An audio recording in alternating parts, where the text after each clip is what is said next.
All right, let's get right into it. We're going to talk about something that is, for so many people, one of the toughest financial mountains to climb, saving that first $10,000. And believe me, the strategy we're about to break down, it's pretty radical.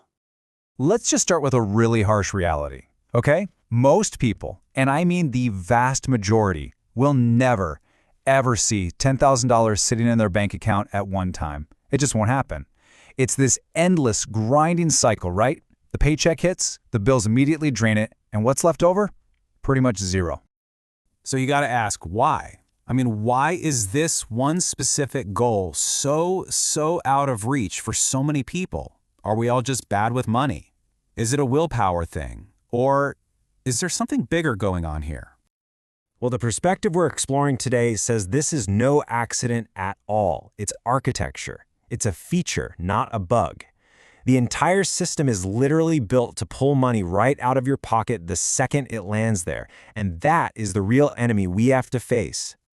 And because you're up against a system like that, saving your first 10 grand isn't about little tips and hacks.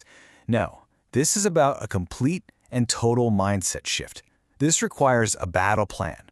We're talking about total war. You know the usual advice they give you, right? We've all heard it 1,000 times.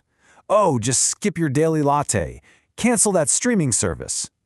The idea is that all these tiny little sacrifices will, magically add up, but let's actually run the numbers on that, shall we?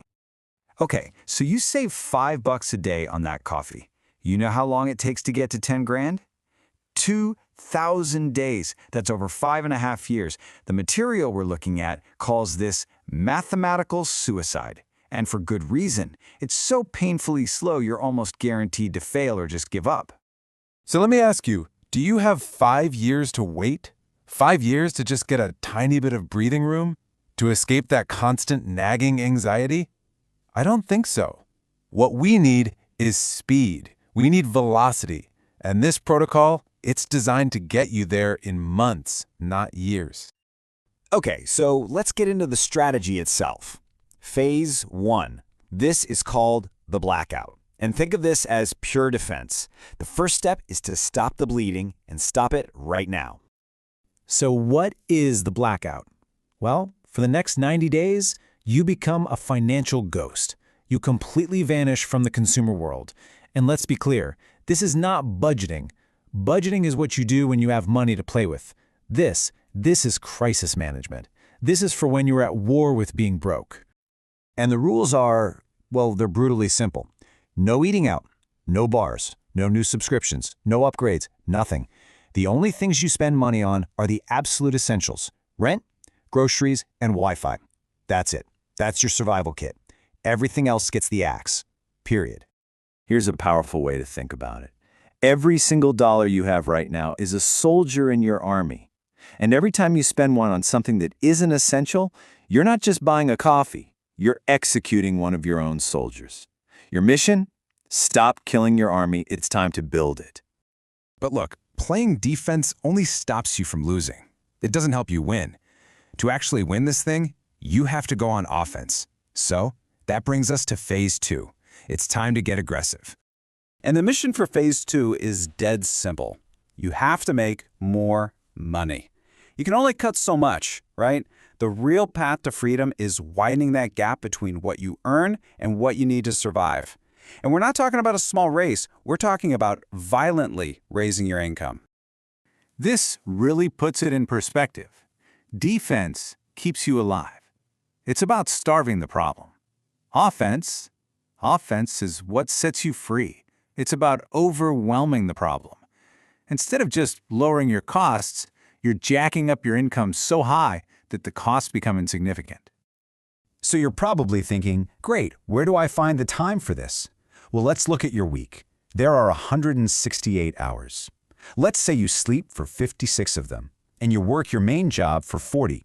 Guess what? That leaves 72 hours. 72 waking hours every week that right now aren't making you a dime. That's your gold mine. That's where you go on the attack. So what do you do with that time? The plan is straightforward. Step 1, sell everything you own that you don't absolutely need. Get that seed money. Step 2, take at least 20 of those free hours every week and monetize them. This isn't some abstract idea. We're talking Uber, DoorDash, freelance writing, editing, stuff you can literally start doing tonight. And I can already hear some of you saying, but I'm not passionate about driving for Uber. And you know what? The answer to that is, who cares? Right now, your passion is survival. Your passion is freedom. Your passion is not being stressed about money 24/7. You can get back to your other passions once you've built a financial fortress. Okay, so you've done it. You've cut your spending to the bone. You're bringing in extra cash. That bank account is finally starting to climb.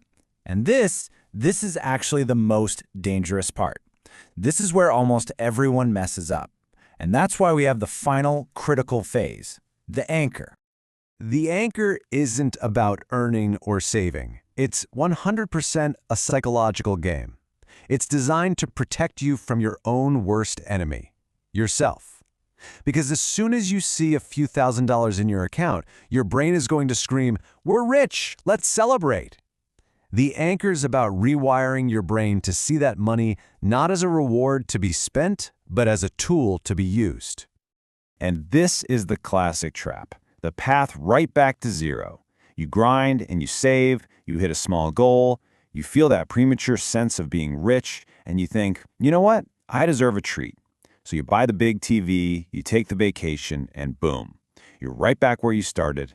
All that work, gone. So the new rule has to be absolute, non-negotiable.